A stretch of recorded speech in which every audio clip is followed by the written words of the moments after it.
L'an 1781. Pionnier. Qu'a-t-il fallu pour que le sapin de Noël, vieille tradition germanique, fasse son apparition pour la première fois au Québec, à Sorel, en 1781? Une guerre. Il y a des histoires qui finissent bien. Un général allemand, Friedrich Adolf Riedzel, débarque au Canada à la tête des mercenaires pour défendre la cause britannique. Fait prisonnier, il vient d'être libéré quand, pour célébrer son Noël de retrouvailles et de fin des hostilités, son épouse dresse un beau sapin décoré, le premier en Amérique du Nord. De petites mèches qui flottent dans des coquilles de noix remplies d'huile l'illuminent. Le feu du combat est devenu la douce flamme de la paix et de l'espoir. Mon beau sapin.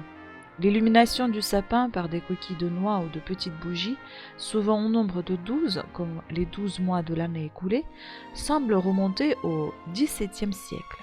Mais dès le XVe, l'arbre se pare joliment de fruits naturels ou peints de confiseries, de rubans scintillants, de découpages et de personnages colorés.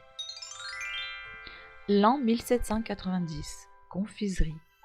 Quand on travaille chez un confiseur et qu'on est amoureux, la tentation est grande de dérober par ci, par là, une petite gourmandise pour s'adulciner. Et pour peu que l'on soit aussi rusé que romantique, on l'enveloppe avec un billet doux dans un joli papier, jusqu'au jour où on se fait pincer et renvoyer. C'est l'histoire du commis de Monsieur Papillot, chocolatier au terreau à Lyon.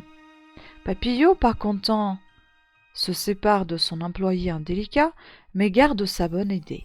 Pas si bête. La papillote vient de faire son entrée dans la tradition de Noël lyonnais. Chocolat, pâte de fruits, nougat empapilloté et accompagné de blagues ou de citations vont passer de main en main, de génération en génération, puis de ville en ville au cours des siècles. Et crac!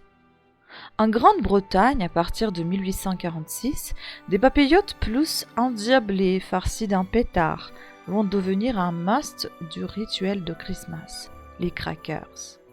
Chaque convive en trouve une à côté de son assiette.